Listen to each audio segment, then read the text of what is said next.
Welcome to Morfa Harlech in northwest Wales, Snowdonia, a beautiful national park area with a perfect example of sand dune succession before me. Also known as psammosere theory, here I'm going to explain such succession as we move from the coastal regions inland towards the town of Morfa Harlech. In order for a sand dune to develop, you need certain conditions. A low beach profile, for example, and gradient. You also need a good supply of sand. Perfect! Furthermore, you need a strong prevailing wind so that sand can build up over time. In order for it to begin and to develop, here on the strand line, we can see that we've got various pieces of grass, bits of seaweed. Sometimes you might have logs or twigs.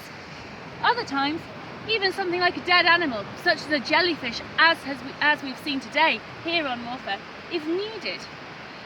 This is because they provide an anchor for the sand, so that over time this sand can get pushed up and rest and be sheltered from the harsh conditions that you would find on a coast.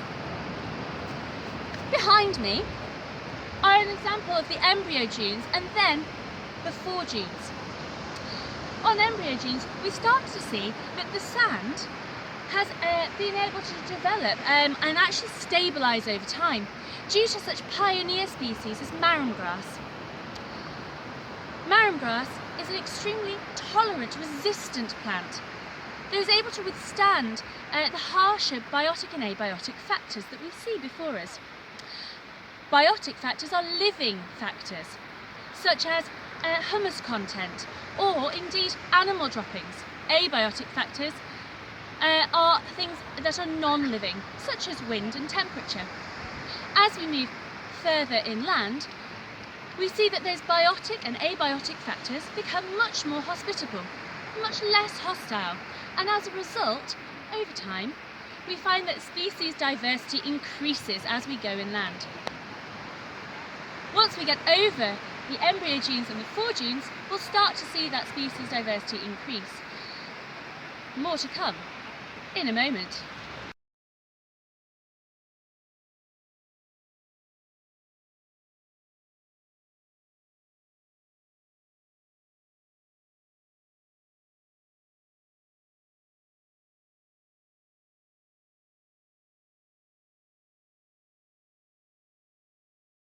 Must be drought resistant because any fresh water that comes in will just literally seep away because of the permeability of it. However, we have started to see already at this stage, not so far away from the sea, that we started to get species diversity. Here in front of me, I am surrounded by marram grass and a lot of it. However, we can also start to see other plants appearing, such as the sea spurge in front of me here.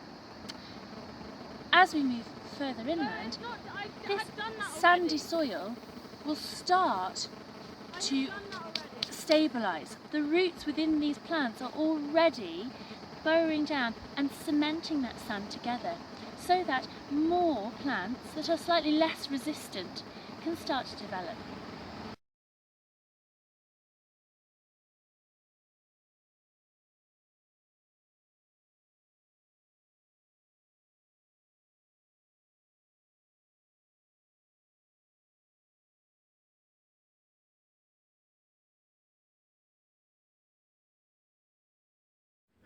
Here I've got my colleague Miss Humphreys, who's going to explain about the different environments that we find once we come below and behind the foredunes.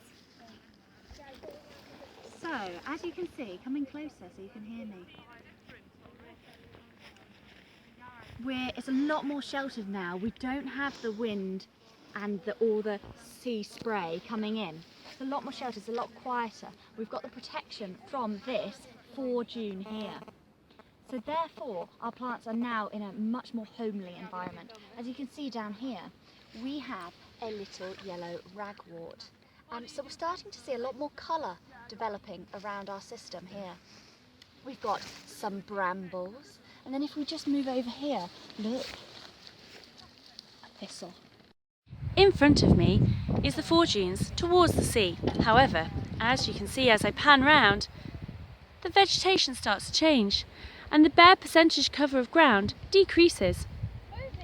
Okay, we're just approaching the top of our yellow dune now, and we're starting to see some really interesting things here. We've got this darker colour.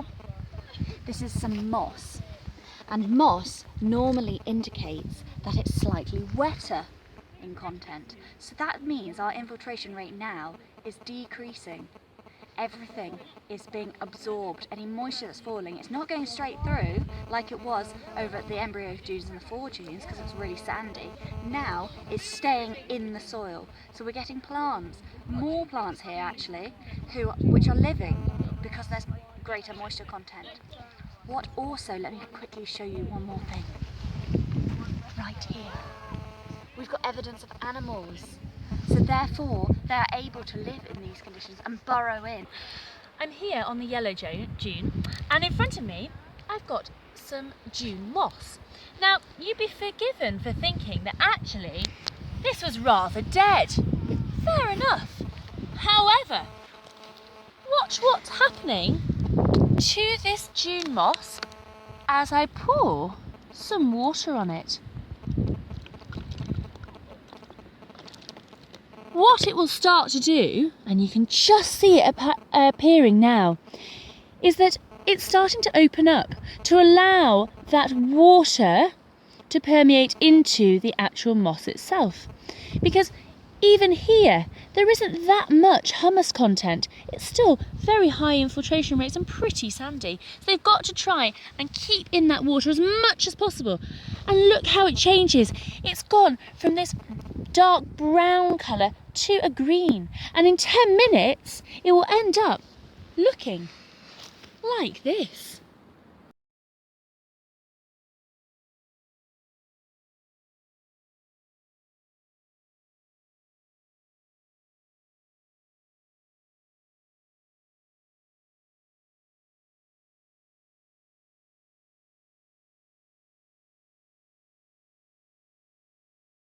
Hello! Hello! Didn't see you there. We were just looking at all the animal burrows down here. Come on.